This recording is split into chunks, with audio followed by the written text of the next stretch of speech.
bisa disebut menambah. Yang kami hormati Pak Direktur Kerjasama Pendidikan Kependudukan BKKBN, para pimpinan perangkat daerah tingkat provinsi. Terima kasih Pak Kepala Dinas PDP sudah hadir, Kepala Dinas Kominfo saya sudah hadir, juga ada beberapa kepala dinas badan yang dibagi oleh sekretaris dan kepala bidang. Para Pak Kepala Perwakilan BKKBN Provinsi yang sangat bersemangat, Pak Deputi, ini sudah seingat saya sudah 6 kali kami bertemu Pak. Para pimpinan perangkat daerah dan kabupaten yang membidangi urusan pengendalian penduduk, catatan sipil, keluarga berencana, dan terima kasih Bapak-Bapak Kadis sudah datang, para pimpinan organisasi profesi, NGO, pimpinan agama yang telah hadir, para mitra kerja program Bangga Bencana, semua insan pers yang hadir, singkatnya semua kita yang hadir pada kesempatan ini. Salam, sampai, Assalamualaikum warahmatullahi wabarakatuh.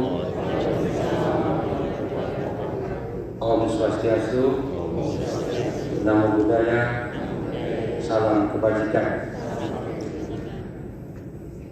Yang pertama, marilah kita berteduh diri, kita berterima kasih, mengucapkan syukur dan pujian kepada Tuhan Yang Maha Kuasa karena pada kesempatan pagi ini kita telah hadir di tempat ini dalam satu pertemuan yang sangat baik, sangat strategis, yaitu rapat kerja daerah program Bangga Bencana tahun 2024. Kita juga mensyukuri anugerah Tuhan ini karena sampai saat ini kita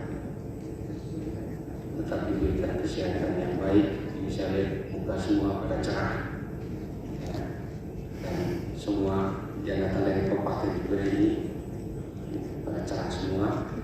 Setelah kemarin teman-teman kita dari kabupaten, Pak Deputi merayakan pesta Paskah. Saya lihat ini mereka ini rajin-rajin gereja semua, Pak Deputi. Memang ada juga yang malas gereja, saya lihat. Lebih dari Bang Reklarti, Pak Deputi. Ya, ada malas gereja juga. Juga untuk teman-teman yang saat ini sedang menunaikan ibadah puasa, saya menyampaikan perwisiat, lanjutkan ibadah puasamu sehingga nanti pada hari Idul Fitri betul-betul kehidupan Bapak Ibu sekalian ini menjadi fitri, menjadi suci, ya. Sepakatin ya? Oke. Bapak Ibu hadirin sekalian yang saya hormati, beberapa hal tadi sudah disampaikan oleh Pak Kantor BKKBN tentang data-data, ya, dalam kaitannya dengan pertemuan kita pada pagi ini. Beberapa waktu lalu saya dihubungi oleh Pak Kader, juga oleh Pak Sekretaris BKKBN tentang acara ini. Saya langsung menyatakan kesanggupan untuk hadir, karena bagi saya ada hal penting yang harus kita bicarakan di forum ini. Itu sebabnya saya sangat berterima kasih Pak Deputi bisa hadir sendiri. Pak Deputi, ada soal besar kali ini diterima, yaitu soal data. Saya 27 tahun, dari 34 tahun masa kerja saya, 27 tahun itu saya mengurusi bencana. Saya lama sekali di Bogor. Data ini bagi kami data yang ambigu. Mengapa? Sesuai dengan publikasi BPS yang ada kewenangannya, yang dalam undang-undang itu tidak terbantahkan. Teman-teman sekalian, Pak Deputi ini, Pak Bonifasius ini orang asli BPS, orang asli BPS. Saya terdorong ketika disampaikan oleh Pak Kabel tadi, saya terdorong untuk ngomong soal ini, soal data.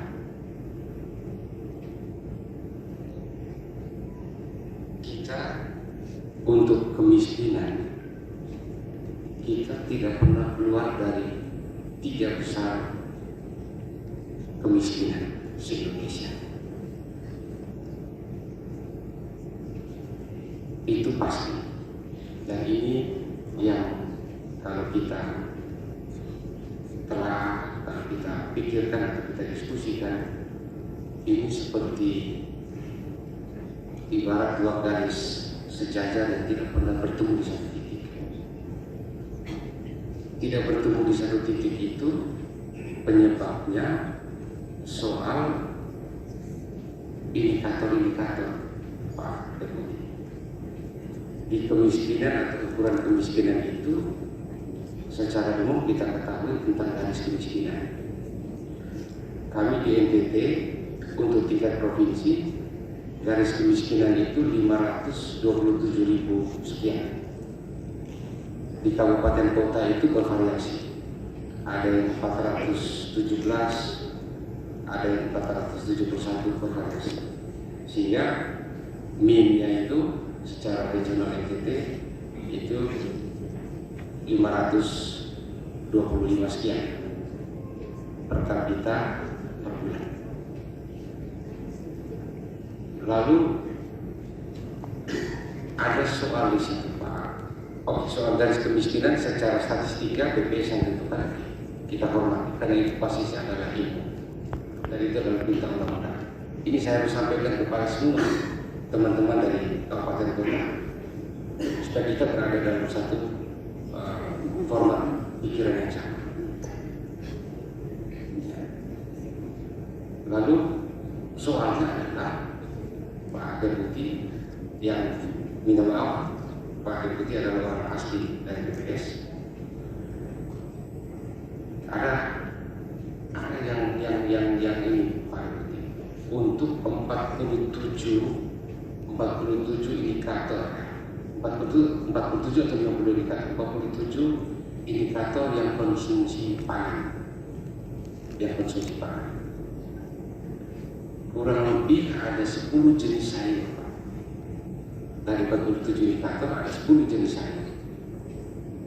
Kami di NTT, Pak, kalau lihat itu jenis sayur yang ada di dalam pedoman penyusunan instrumen dalam rangka survei atau pengambilan data oleh para inovator untuk mendapatkan data-data soal kemiskinan itu, ya, kami dari 10 jenis sayur itu ada sayur yang favoritnya NTT, Pak, tapi tidak masuk dalam daftar, Pak.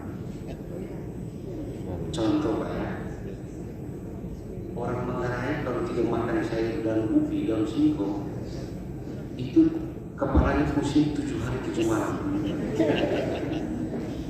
Ya, 7 hari 7 malam ya, pusing, Pak. Itu orang Manggarai. Saya kira siapa dari Manggarai?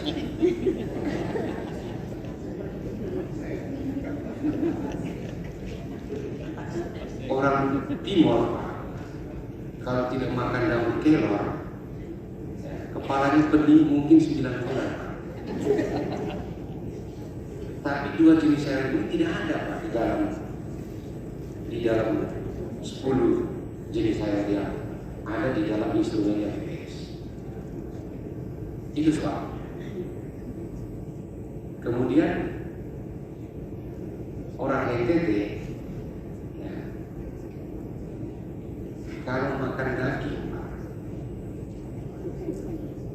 tidak mungkin tidak tambah dagingnya, Pak. Daging apa saja, Pak? Daging yang ternak besar maupun ternak kecil pasti lebih dari 1 piring, Pak. Lebih-lebih mereka yang dari Kabupaten Naga, dari Kabupaten Manggarai, ya, Sumba apalagi.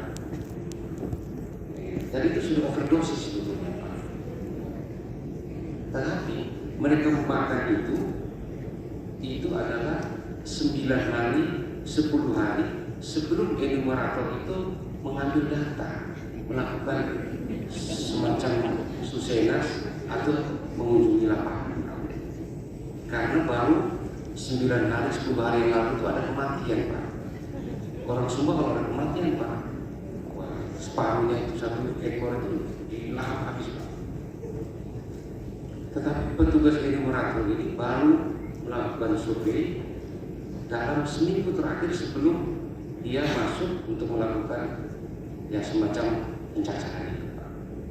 Sehingga instrumen pertamanya itu ditanyakan, apakah saudara Kosmas misalnya dalam 7 hari terakhir mengkonsumsi atau makan ya daging ayam dan sebagainya, daging yang hewan-hewan besar.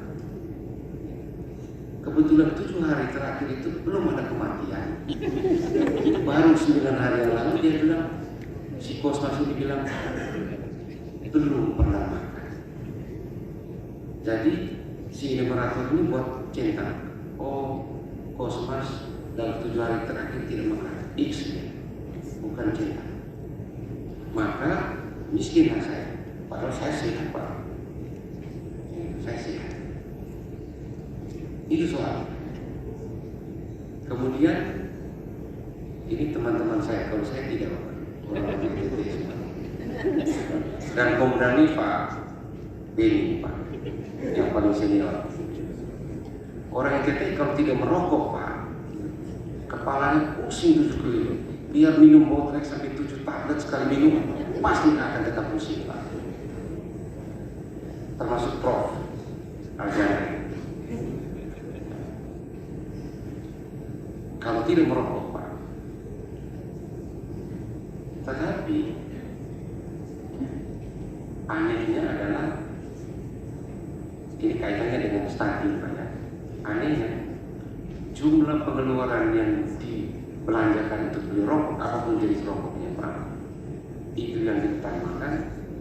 Mereka sepelekan untuk beli telur, Pak. Telur ayam kampung, telur ayam pedaging dan sebagainya. Mereka sepelekan untuk membeli daging, susu untuk memberikan kepada anaknya, kepada cucunya.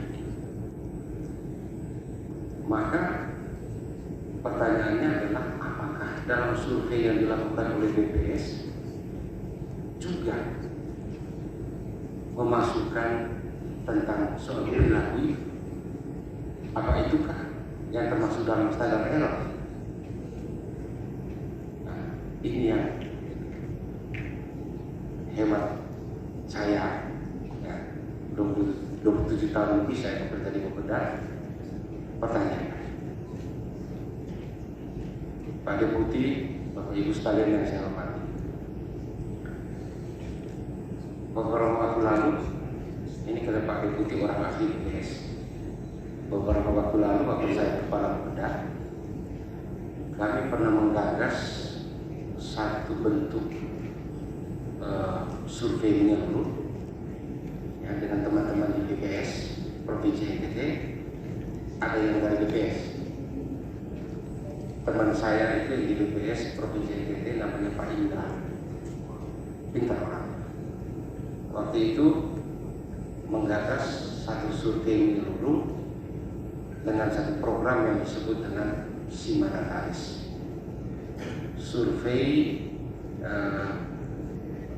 manajemen data strategis berbasis desa. Dari itu kita maunya supaya kita keluar dari penentuan sampelnya BPS. Ya, blok sensusnya itu 55 per tahun ya. Waktu itu, Pak, saya belum tahu sampai sekarang. yang sekarang. Kita mau supaya ini kita lakukan survei menyeluruh populasi. Semua kabupaten kota ketika itu sudah siap, provinsi juga sudah siap, tetapi satu kendala besar ketika itu adalah soal kebenaran. Kami sudah diskusikan dengan teman-teman di BPS dan itu pertemuan berkali-kali. Waktu itu kepala BPS-nya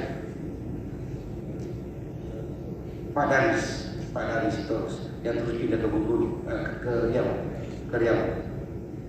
Itu kami terus berdiskusi dan kabupaten kota sudah siap untuk itu. Tujuannya itu supaya kita keluar sudah dari image atau dari stigma NTT sama dengan miskin, sama dengan kemiskinan. Kita mau keluar dari stigma itu, karena kalau kita tidak keluar dari stigma itu, saya kira kita akan sulit, akan menjadi bahan provokasi. Tetapi karena kemenangan maka ini tidak jadi.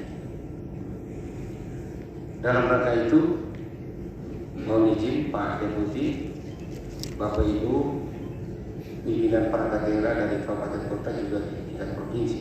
Ini sudah hadir Pak Victor Manek, Kepala Badan Dinas Pemberdayaan Masyarakat Desa. Ada juga Pak Kepala Kominfo, karena statistik itu berada di bawahnya Kominfo,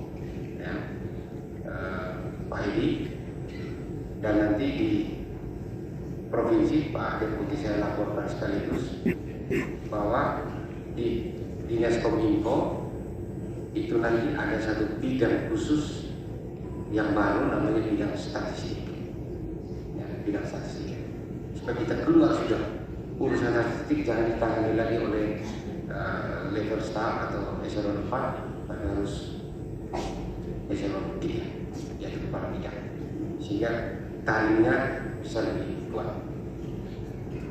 Lalu tentang ini Pak Deputi saya melaporkan juga satu hal bahwa tentang data-data ini ada kesulitan bagi kami soal kebenaran tadi. Karena undang-undang BPS lah yang harus melakukannya, dan kita tidak harus mematuhi aturan itu. Cuma apa boleh katakanlah kita perbesar sumbernya, kemudian walaupun secara statistik BPS sudah itu 55 blok itu sudah mewakili populasi itu kita semua belajar statistik lah ketika kuliah. Tapi kalau misalnya lebih besar atau lebih mendekati populasi, saya pikir tingkat kepercayaan akan tinggi dan kuat.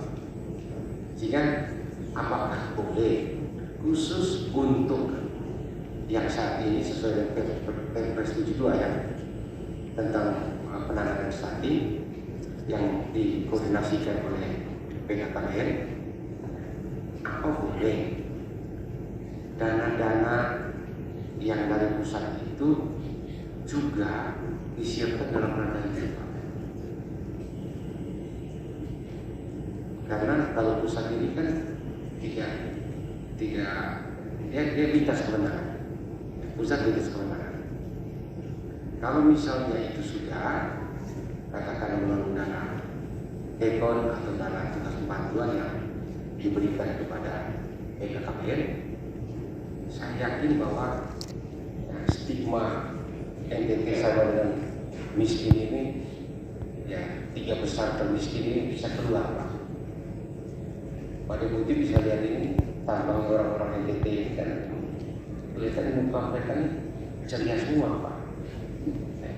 Hampir tidak ada yang berkerut dahinya Pak. Karena mereka ini makan itu bergizi semua Pak. Itu kira-kira hal lain yang saya mau sampaikan pada kesempatan ini. terkait dengan yang menjadi fokus kegiatan kita ini adalah soal optimalisasi bonus demografi dan peningkatan SDM menuju Indonesia Emas 2045. Memang kalau kita lihat di statistik di EGD dalam angka atau kabupaten apa saja dalam angka, usia produktif 15 sampai 64 tahun itu jumlahnya besar. Tetapi yang 65 tahun ke atas juga jumlah kita di NTT ini juga banyak, Pak. Orang NTT itu umur panjang karena ada dua hal penyebabnya, Pak. Karena mereka sejak kecil dewasa sampai tua minum moke, Pak. Seperti Pak Beri ini kan umur sudah hampir 70, Pak. Saya lihat rambut pun tidak pernah putih, Pak. Itu karena minum moke, Pak. Tapi seminggu sekali saya pernah. Beda dengan yang kepala dinas kependudukan dan penerimaan tiap hari jadi. Lalu ada juga apa namanya yang perlu kita pikirkan ini usia di 15 sampai 64 tahun ini yang menjadi usia produktif kita ini soal lapangan kerja. Kalau kita coba bandingkan antara usia produktif, kita bandingkan dengan tingkat pendidikan, tetap ada gap. Karena jumlah yang drop out pun besar, yang tidak menamatkan SMP juga besar. Kata lain bahwa tingkat pendidikan kita di NTT itu adalah SMP ke bawah. Jadi bagaimana mungkin bisa kita manfaatkan bonus demografi kalau tingkat pendidikan kita SMP ke bawah lebih besar dibandingkan dengan yang di atas pendidikan SMP. Ya. Data-data ini, teman-teman ibu dari kabupaten kota. Jadi kalau kita lihat data-data yang ada di publikasi BPS, memang itu hanya angka, terdiri dari angka saja. Tugas kita sebagai ASN, sebagai pejabat, berapapun eselonnya, tugas kita harus bisa kita menarasikannya itu, mendeskripsikannya itu. Kalau hanya angka saja, ya itu hanya sekedar angka. Ini yang saya mau minta maaf teman-teman sekalian, saya mau buka pikiran kita semua, teman-teman eselon 2 dari kabupaten kota. Kalau untuk tingkat provinsi saya genjot terus, supaya angka itu tidak mati, tapi angka itu hidup. Angka itu punya roh. Roh itu dari bahasa Ibrani 2, artinya nafas. Pada putih gini-gini saya makan spinach. Nyaris mau jadi pastor, Pak. Tapi karena hanya banyak pacar ketika itu saya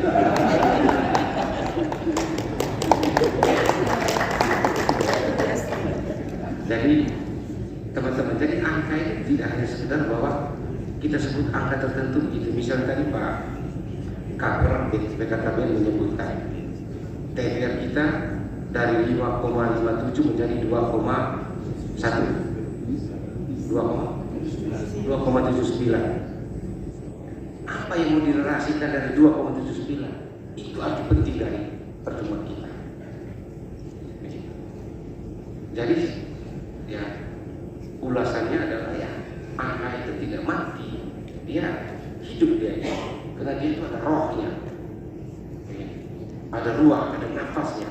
Ya kita manusia begitulah. Masa kita tidak ada nafas hidup? Itu kan sesuatu yang tidak benar kan? Siapa saja yang ada nafas, walaupun nafasnya itu ngos-ngosan, dia hidup juga. Karena perlu dipanggil oleh bos di atas. Hal-hal lain yang tadi disampaikan oleh Pak Kaper dalam laporannya saya tidak mengulangi lagi soal angka-angka, tapi saya mau mengajak teman-teman para pimpinan perangkat daerah di kabupaten kota, dan nanti ini itu salah satu kepentingan saya hadir pada kesempatan ini, dan itu nanti salah satunya yang akan kita rapatkan dalam rapat kerja gubernur dengan semua bupati, wali kota di NTT mungkin setelah Lebaran. Setelah itu ini waktu secara pendek. Ya, sekaligus ada agenda lain, tapi saya memasukkan untuk kerjasama atau kita bangun kesepahaman tentang data-data ini, tentang angka-angka ini, supaya predikat NTT miskin, NTT stunting, berapapun angkanya, pengukurannya seperti apa, ini harus kita keluar. Kita tidak boleh hidup dalam stigma NTT sama dengan miskin, NTT sama dengan stunting, NTT sama dengan apa yang lain, ya, termasuk NTT sama dengan mampu tidak boleh ada. Jadi NTT harus sama dengan di Jawa atau belahan Indonesia lainnya. Sepakat ya? Saya yakin Pak Deputi, ya, sekaligus saya berterima kasih Pak Deputi hadir sendiri. Ini kami punya fiskal daerah ini kan kecil Pak. Untuk tingkat provinsi, kami ini setiap tahun harus membayar utang sampai 2029 itu 221 miliar pinjaman daerah karena kemarin kami bangun infrastruktur untuk kemajuan daerah. Kemudian kabupaten, untuk beberapa kabupaten kota juga ada pinjaman daerah, sehingga dari program yang mereka dapatkan itu juga disisihkan untuk pembayaran pokok dan bunga atau pembayaran utang, sehingga agak sulit untuk membiayai kegiatan-kegiatan yang ada kaitannya tadi seperti saya bilang, semacam survei menyeluruh terkait dengan hal paling esensial, apakah itu kemiskinan ekstrim ataupun stunting.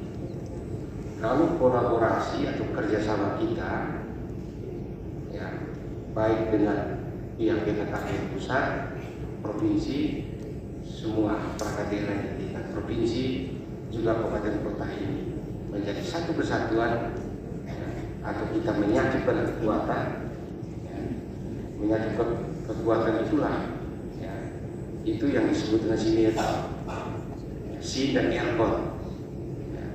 Itu kata Latin, dan kalau kita ngomong sinergi itu artinya dari kata dasar bahasa Latinnya sin dan ergon, menyatukan kekuatan. Dari yang cerai berai kita menyatukan kekuatan, itu namanya sinergi. Ini minta maaf, saya harus teringat kembali masa sekolah saya dulu ya. Nah, kita menyatukan kekuatan supaya nanti bisa kita lakukan satu tindakan besar untuk kita keluar sudah dari predikat NTT sama dengan miskin, NTT sama dengan stunting, atau NTT sama dengan kemiskinan ekstrim. Ya, kita keluar sudah. Karena ini persoalan data. Seperti saya katakan tadi, data atau yang dalam bentuk angka itu punya roh. Dia bisa berkata-kata. Itu arti penting dari pertemuan ini. Sehingga pertemuan ini ya kita melihat hanya satu yang rutin, tapi kita harus satukan pemahaman bahwa kita sedang memerangi angka yang di bawah standar. Seperti kita keluar sudah dari situ. Sepakat ini ya? Ya, walaupun jawabnya lemah mulai, ya apa? Ya, saya maklumi karena terlalu panjang mungkin saya ngomong, ya, tapi tidak apa-apa. Tapi saya mesti berikan, ya minta maaf dalam tanda petik pemahaman kepada teman-teman saya baik di provinsi maupun di kabupaten kota. Ya. Jadi Pak Kaper, terima kasih banyak atas penyelenggaraan acara ini. Ya, saya senang sekali ketika saya dihubungi saya langsung menyatakan kehadiran saya abaikan dulu yang lain karena saya merasa ini sangat penting supaya kita sama-sama melihat stigma NTT miskin, NTT stunting, kemudian NTT miskin ekstrim itu hanya satu stigma yang sesungguhnya tidak ada. Jadi kita jangan hidup dalam satu kehidupan yang stigmatis, tidak boleh. Kita hidup mesti dalam dunia yang nyata, ya, dalam dunia yang nyata. Jadi kita tidak hidup dalam satu stigma, dalam sebuah harus real. Itulah arti dari salah satu arti dari pertemuan kita pada pagi ini. Dan akhirnya seizin kita semua dan dengan restu Tuhan Yang Maha Kuasa, saya membuka dengan resmi kegiatan rapat kerja daerah program Pangkat Bencana tahun 2024 ini dengan tema optimalisasi bonus demografi dan peningkatan SDM menuju Indonesia Emas 2045 dengan resmi. Salam, salve, wassalamualaikum warahmatullahi wabarakatuh. Om Santi Santi Santi Om. Salam kebajikan, salam sehat. Sekian dan terima kasih. Sudah di luar ini saya ngomong ya. Ini terinspirasi. Jadi kata salam itu dari bahasa Ibrani. Itu artinya damai datanglah kerajaan Allah. Itu kata salam. Menjadi dia ke dalam sampai di bahasa Latin, artinya damai, salam damai, begitu. Dan kita ngomong di mana kita mesti tahu juga. Yang dalam bahasa Arab itu yang assalamualaikum itu salam dan sejahtera. Itu bahasa kan. Ini gara-gara saya diajarkan oleh Prof. Kan? Sehingga saya harus ngomong soal etimologisnya. Terima kasih. Semoga Tuhan beserta kita. Kami mohon Bapak Sekda untuk membuka dengan pemukulan gong. Kami undang juga dengan hormat Bapak Deputi Bidang Daldu untuk boleh mengambil tempat di atas panggung, dan juga Bapak Direktur, Bapak Kepala Perwakilan untuk boleh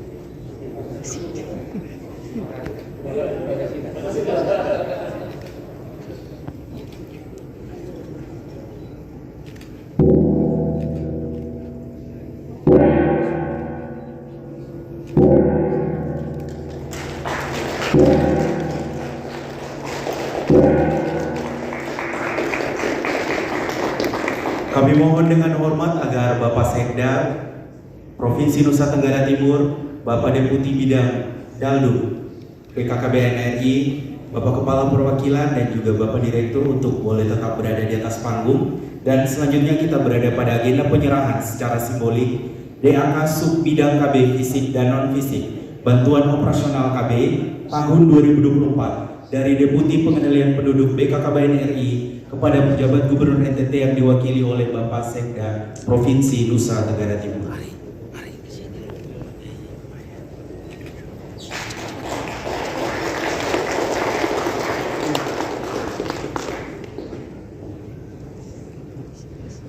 Pak Deputi yang saya hormati, Pak Kapten dan teman-teman dari BKKBN, Bapak Ibu sekalian yang saya hormati, yang saya kasih. Ini angkanya ini 127 miliar lebih. Ini saya NTT Bapak ya. Ya. Teman-teman sekalian, baik yang di provinsi, Pak Kadis, juga para kepala dinas yang membidangi keluarga berencana, catatan sipil di kabupaten kota. Ini ada maknanya. Kita maaf saya lupa. Mengapa ini diserahkan 127 M lebih ini dalam bentuk DAK? Teman-teman, nah itu dana alokasi khusus, itu filosofi utamanya itu, dasar utamanya itu adalah untuk mencapai sasaran nasional di daerah. Secara nasional, secara Indonesia itu sudah ditargetkan.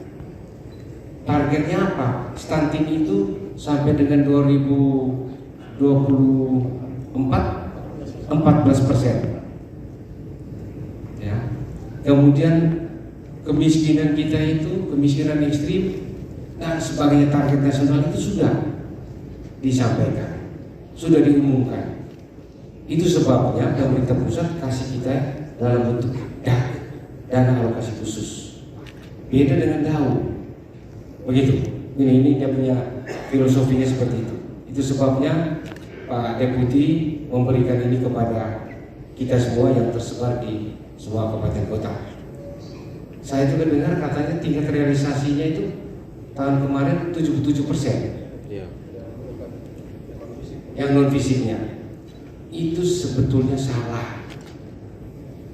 Mesti sampai 100%. Memang saya tahu ini semua para takut jaksa polisi, Pak. Begitu. Semua para takut, Pak. Begitu. Tapi ya kalau untuk apa kita takut kalau kita kerja benar?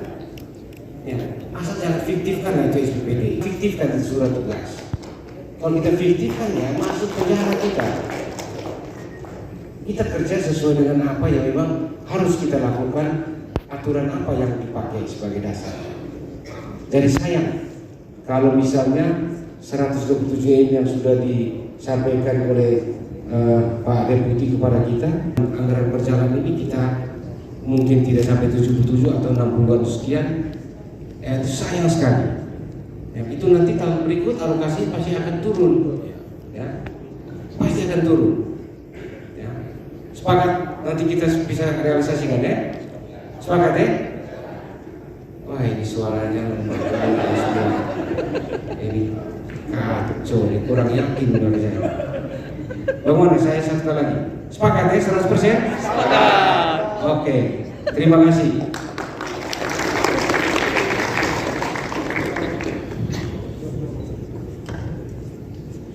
Berikutnya pemberian piagam penghargaan sebagai bentuk apresiasi pelaksanaan program Bangga Kencana di kabupaten kota dengan kategori 1 MCPR tertinggi Kabupaten Manggarai Timur,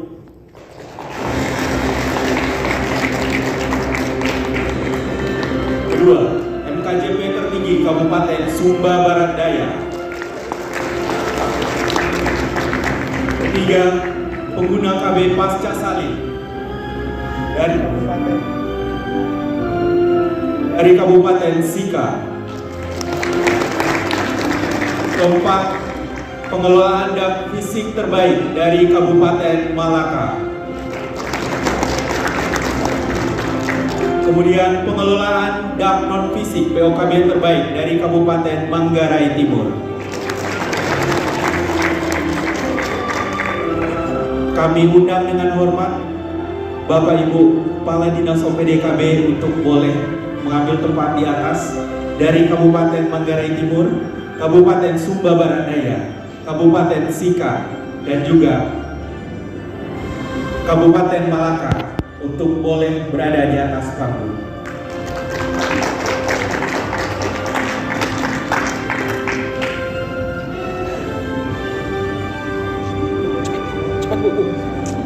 Ngomong cepat.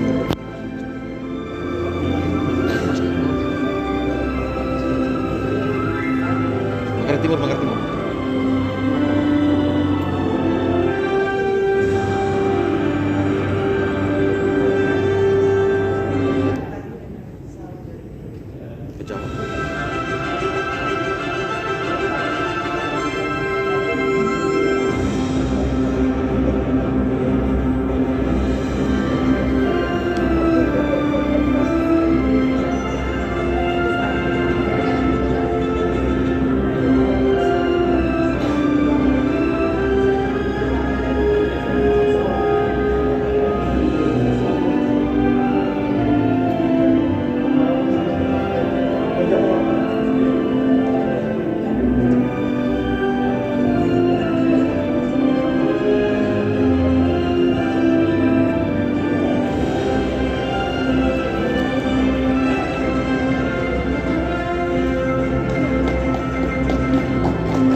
berikan tepuk tangan yang meriah untuk 5 kabupaten dengan capaian kabupaten bencana tertinggi tahun 2020.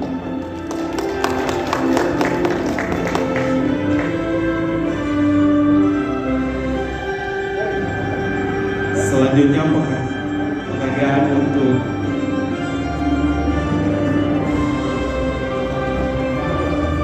Kabupaten Malaka.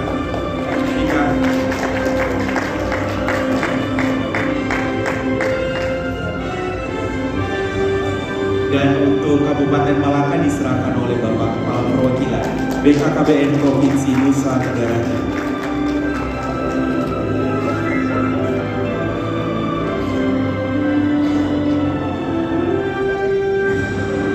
Baik, izin untuk boleh mengambil tempat agak ke depan untuk mengadegakan dalam foto bersama.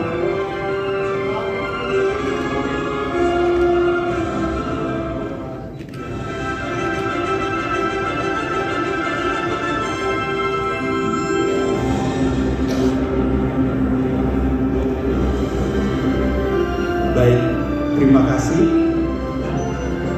Kami persilakan Bapak Sekda Provinsi Nusa Tenggara Timur, Bapak Deputi Bidang Dalud, Bapak Direktur dan Bapak Kepala Perwakilan BKKBN Provinsi Nusa Tenggara Timur, dan Bapak Ibu Kepala Dinas untuk boleh kembali ke tempat.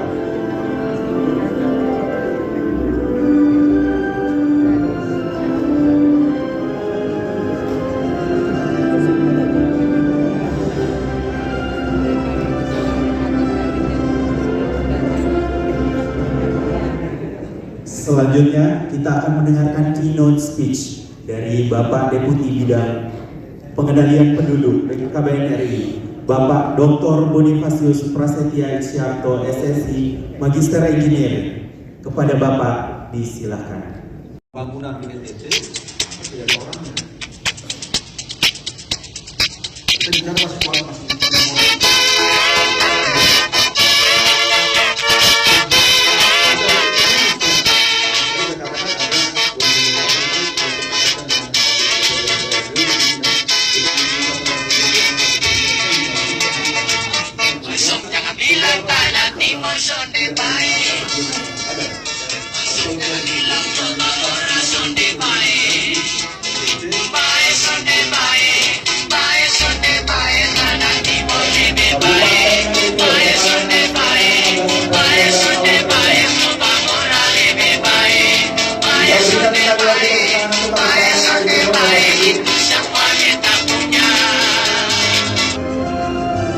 Kabupaten TTS capaian MOB terbanyak.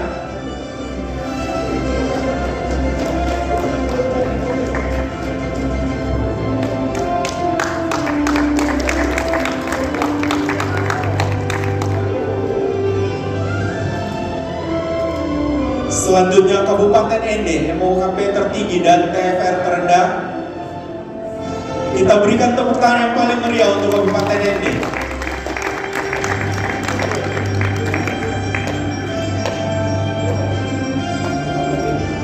Selanjutnya Kabupaten Belu dengan pelayanan KB bersama mitra kerja terbaik.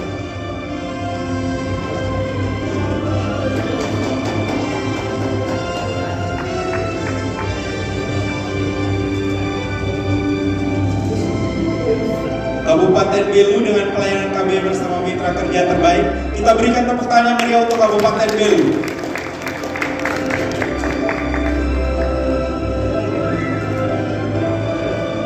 Selanjutnya Kota Kupang, penunjukan Duta Genre Kelurahan Desa tercepat. Kita berikan tepuk tangan untuk Kota Kupang.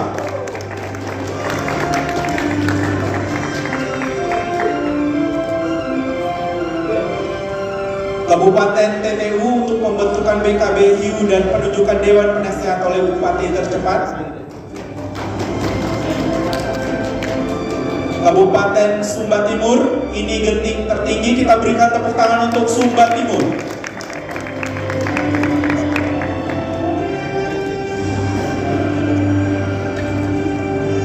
Kemudian Kabupaten Manggarai, capaian pendampingan Catin pada LCMIO tertinggi. Kabupaten Sumba Barat, prevalensi kontrasepsi MOW terbaik. Kabupaten Manggarai, kita berikan tepuk tangan untuk capaian pendampingan Jatim pada LC Mil tertinggi.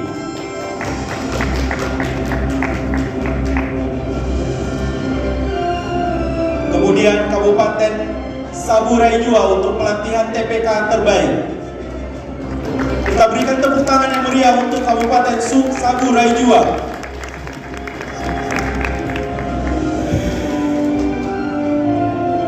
Kemudian untuk Kabupaten Manggarai Timur, pengelola aplikasi Sirika terbaik, kami undang perwakilan.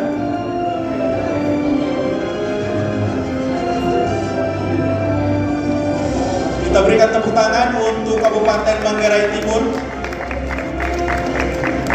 Kemudian Kabupaten Lembata, Kampung KB terbaik.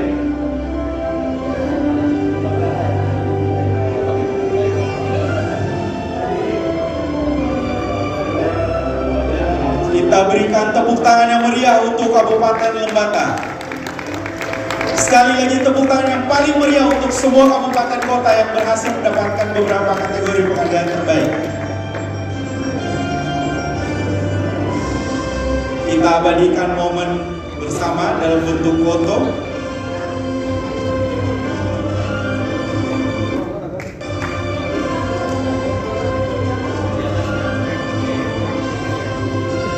Baik tim fotografer, para persiap.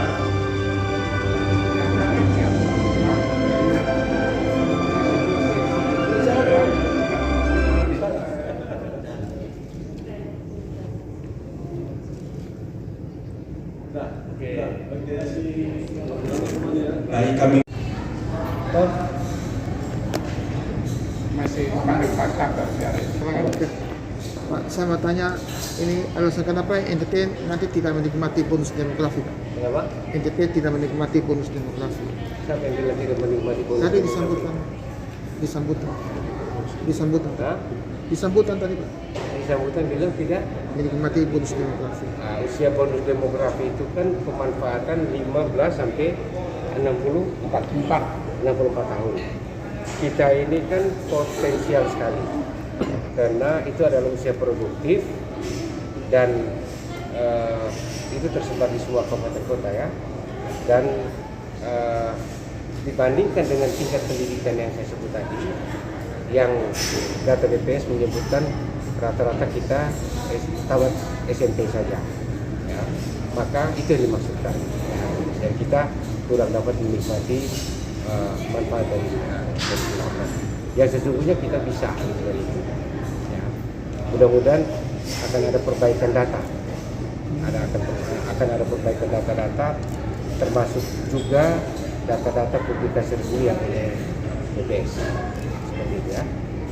Terkait data mungkin selama ini ada yang bias Bapak dalam rangka penggunaan data dan secara statistika memang data itu standar errornya itu maksimal 5%. Itu yang disebut bias. Tapi itu ada kaidah ilmu di situ. Dan itu bisa diterima. Ya. Seperti itu ya. ya, langkah ke depan terkait dengan data stunting sendiri. Ini stigma yang kemudian membuat kita dari dulu sampai sekarang NTT tidak berubah-ubah. Mungkin ada langkah tegas seperti yang saya sampaikan yang harus dikejut bukan saja di lingkup provinsi tapi sampai ke kabupaten kota. Ya, yang pertama itu untuk menggenjot supaya stigma NTT sama dengan stunting itu hilang. Ini betul-betul membutuhkan atau yang sangat dibutuhkan itu adalah kesadaran daripada ibu-ibu utamanya atau keluarga yang memiliki bayi di bawah 2 tahun dan bayi di bawah 5 tahun untuk supaya selalu memanfaatkan posyandu yang ada. Mereka wajib melakukan timbang ukur dengan apa saja lagi, timbang ukur dengan apa? Timbang berat badannya, ukur lingkar kepalanya, sama apa saja tinggi badan. Apakah itu juga Bapak nanti terkait mempersiapkan sumber daya manusia terkait bidan, para pekerja gizi, Pak? Pasti. Jadi setiap kita itu sudah ditargetkan asupan gizinya, proteinnya, itu sudah ada standarnya. Kita mesti lakukan itu dan bila perlu kita lewati standar yang ada. Kalau perjuangan BKKBN sudah memberikan support yang cukup untuk penanganan stunting NTT. Tetapi dari pemerintah provinsi sendiri, apakah ada program tahun 2024 untuk mempercepat penurunan stunting sesuai dengan target nasional? BKKBN itu adalah bagian dari pemerintah provinsi NTT. Itu sudah jadi satu. Jadi tidak ada lagi dikotomi Pemprov sendiri, BKKBN sendiri. Itu menjadi satu kesatuan. Ya toh? Jadi tidak ada dikotomi antara dua itu. Sama-sama punya target untuk penurunan angka stunting, jumlah stunting ya. Oke. Kita sudah punya. Mungkin terakhir harapan dari rapat kerja daerah BKKBN ini apa? Harapannya apa untuk akhir ini?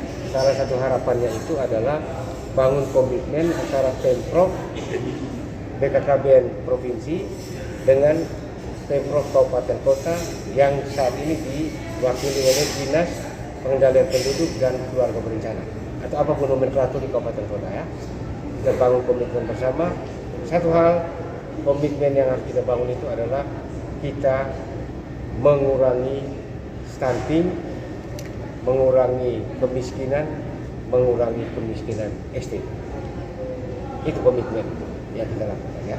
Terima kasih Pak Sekda, Pak Kosmas. Terima kasih. Satu lagi terkait dengan stunting ini tidak hanya soal gizi dan Ya, silakan. saya Beverly dari Victory News. Saya ingin bertanya terkait dengan data bonus demografi di mana NTT diperkirakan tidak bisa mendapatkan itu selain tadi 3 kabupaten yang ada. Dan kira-kira upaya apa yang bisa dilakukan oleh pemerintah supaya kalau bisa kita mendapatkan itu? Ya, baik. Jadi bukannya tidak mendapatkan ya, belum. Ya, saya koreksi kata-katanya belum nikmati. Kenapa belum? Karena jumlah usia produktifnya itu ya, masih banyak menanggung usia tua dan usia yang tidak produktif anak-anak. Dan bagaimana caranya supaya NTT ini beberapa kabupaten bisa menikmati bonus demografi? Salah satu caranya adalah dengan mengontrol mengenai kelahiran, artinya yang ditanggung anak-anak itu yang motor kelahiran. Yang kedua apa?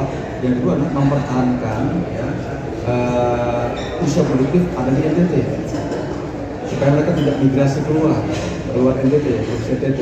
Caranya bagaimana? Caranya dengan menciptakan lapangan pekerjaan yang ada di NTT.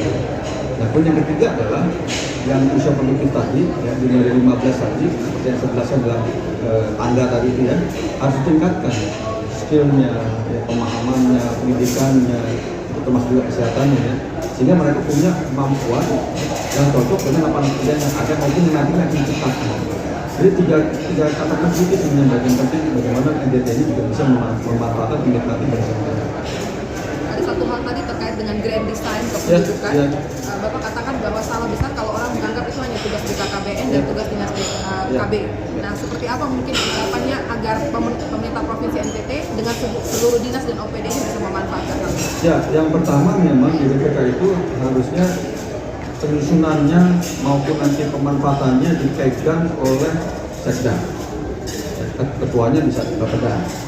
BKKBN hanya memfasilitasi saja. Lalu kemudian kalau mau dikuatkan lagi nanti yang mesti ada perdanya. Dengan adanya perda maka jelas bahwa itu ada dokumen penting yang menjadi dasar dalam perencanaan pembangunan di daerah. Bisa nggak Pak dengan pergub atau perbuk perwali? Bolehlah. Kalau perdanya mesti proses panjang, tapi diusahakan nanti menuju kepada perda. Karena itu semuanya data-data terkait dengan pendudukan itu ada semua di situ. Itu bisa menjadi dasar dari perencanaan pembangunan. Karena pembangunan dimanapun juga itu selalu menuju pada sasarannya adalah penduduk. Bangun jalan buat apa? Buat penduduk juga. Gitu kan? Bangun sekolah buat apa? Buat penduduk juga. Ada yang mengatakan bupati, saya nggak setuju dengan BPK karena kita fokus membangun infrastruktur. Infrastruktur untuk siapa? Untuk penduduk. Kalau dibangun infrastruktur di situ nggak ada penduduknya, buat apa dibangun infrastruktur?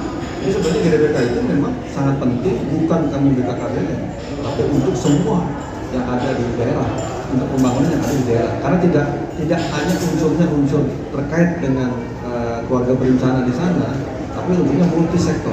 Multi sektor artinya siapapun bisa memanfaatkan data. Terkait dana tadi juga dana yang diberikan tadi. Baik, dana Pak. Siap. Kita tahu fiskal NTT ini sangat kecil gitu ya. Tadi sampaikan Pak Sekda ya, masih ada pinjaman dan segala macam gitu ya. Nah, cuma yang sudah ada nggak dimanfaatkan. Kita punya anggaran yang cukup besar tadi ya, itu bukan anggaran BKKBN, ini anggaran pemerintah pusat melalui BKKBN karena itu amanahnya tugas-tugas BKKBN yang diberikan kepada daerah untuk mensukseskan program nasional, terutama stunting tadi ya, 127 M disebar kepada kabupaten kota yang ada di NTT. Itu ada dua pemanfaatan, satu yang terkait dengan fisik, satu yang non fisik. Yang non fisik terkait dengan stunting. Nah ini tadi yang fisiknya bagus, yang non fisiknya yang masih perlu ditingkatkan. Problemnya di mana? Kita sudah siapkan juknis. Seharusnya dengan berdasarkan juknis itu, ya ini perlu juga untuk pemahaman juga bahwa dengan ada juknis ketakutan terhadap APH dan lain-lainnya seperti yang disampaikan Pak Sekda nggak berdasar karena sudah ada juknis, sudah ada dasar hukumnya. Nah kami juga tentunya akan terus teman-teman di daerah ya, Pak Kapolri juga akan terus mensinergikan melakukan komunikasi edukasi dengan teman-teman APH ya, kejaksaan dan kepolisian ya, dengan teman inspektorat daerah bahwa ini kalau memang tidak nakal tidak betul ya jangan dibawa ke ranah hukum. Tapi kalau dia nakal ya silakan gitu. Karena sudah jelas juknisnya adalah untuk pemanfaatan masyarakat. Nah, ini harapannya. Harus ada optimalisasi penyerapan anggaran. Karena non fisiknya itu kan cuma 70%, Pak. Kecil sekali. Jadi kalau seandainya kalau tidak adanya ya saya nggak tahu data artinya itu biar Pak Kapolri sampaikan. Itu kalau seandainya 50 M saja cuma 70%, berarti kan ada 15 M yang harus. Nah uangnya itu kemana? Uangnya tetap ada, itu kan milik negara kan ya. Nah uang itu milik negara tapi nanti dimanfaatkan lagi berikutnya. Nah kelemahannya apa? Kelemahannya kalau tidak terserap maka turun. Karena itu akan menjadi tambahan aja gitu. Tapi kalau terserap bisa jadi ditambah. Gitu. Kan sayang sekali. Terima kasih. Ya, cukup. Mungkin untuk capaian terlalu yang 77% itu Pak, apakah itu berkomitmen untuk bisa dipertahankan kembali atau mungkin lebih tinggi lagi? Saya sebagai pembina wilayah dan Pak Kapolri sebagai kepala perwakilan yang baru semangatnya lebih tinggi dong. Gitu. Jangan dipertahankan, itu kan angkanya itu angka rendah ya, kita tingkatkan. Ya sedapat mungkin seoptimal mungkin 99,99% kita optimalkan gitu. Karena ini untuk kepentingan masyarakat ya. Dana itu bukan dana yang mudah didapatkan untuk daerah ya. Dan kita tahu daerah juga membutuhkan, kita berikan dan itu semoga bisa dimanfaatkan secara optimal. Dan kita akan kawal dari sekarang. Jadi Pak Kapolri sudah punya komitmen dari awal, itu kita lakukan monitor terus. Kalau ada ketidaktahuan, ketidakpahaman, kita berikan komunikasi, kita lakukan FGD, kita cari ruang-ruang untuk mencari solusinya. Tentunya terkait, tentunya tetap memikirkan bagaimana pemanfaatannya tetap menjaga sesuai dengan aturan yang berlaku. Jangan kita karena mepet-mepet lalu kita cari jalan pintas, itu bahaya, nggak boleh. Jadi kalau bisa dari sekarang, misalkan contoh ya, di awal tahun ini, di bulan September masih 50%. Jadi tinggal Oktober, November, Desember 50% kan nggak masuk akal. Ya kan harusnya kan setiap bulan ada naik sedikit gitu kan ya. Dan tiba-tiba terakhir 50% ada apa nih? Itu wajar kalau APH menjadi curiga kalau ada seperti itu. Yang terakhir Pak, terkait dengan isu kependudukan ini belum menjadi isu yang hot di bagaimana mungkin saran Bapak terkait itu? Saran saya adalah terus kuatkan pemahaman terhadap data. Data itu dibunyikan. Data itu dijadikan informasi. Karena data itu cuma angka, ya kita biasa-biasa aja. Tapi kalau data dibunyikan seperti yang Pak Sekda harapkan tadi, ya, kita ajak teman-teman BPS juga nanti di sini ya untuk membuat informasi-informasi ya, narasikan data tersebut, membunyikan data tersebut. Karena data itu hidup, Pak Kapolri juga melalui bidang kependudukan yang ada di perwakilan juga bisa membuat itu. Tahun ini kita buat yang namanya laporan kependudukan provinsi. Tahun kemarin baru pertama dalam sejarah BKKBN kita buat laporan kependudukan Indonesia. Atau ini kita buat tiap provinsi. Nah itu kalau bisa nanti ke depannya lagi laporan kependudukan untuk level kabupaten kota seperti yang saya buat tadi seperti itu. Dengan begitu mereka akan peduli terhadap data, memanfaatkan data tersebut untuk rencana pembangunan di wilayah masing-masing. Transparansi itu penting, Pak. Penting. Ya itu jelas semua kan, data itu semuanya ada semua di sana. Sekarang eranya era informasi kok, nggak ada di semua. Tinggal dimanfaatkan aja gitu.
tangan yang meriah untuk Sanggar Doa Hulu.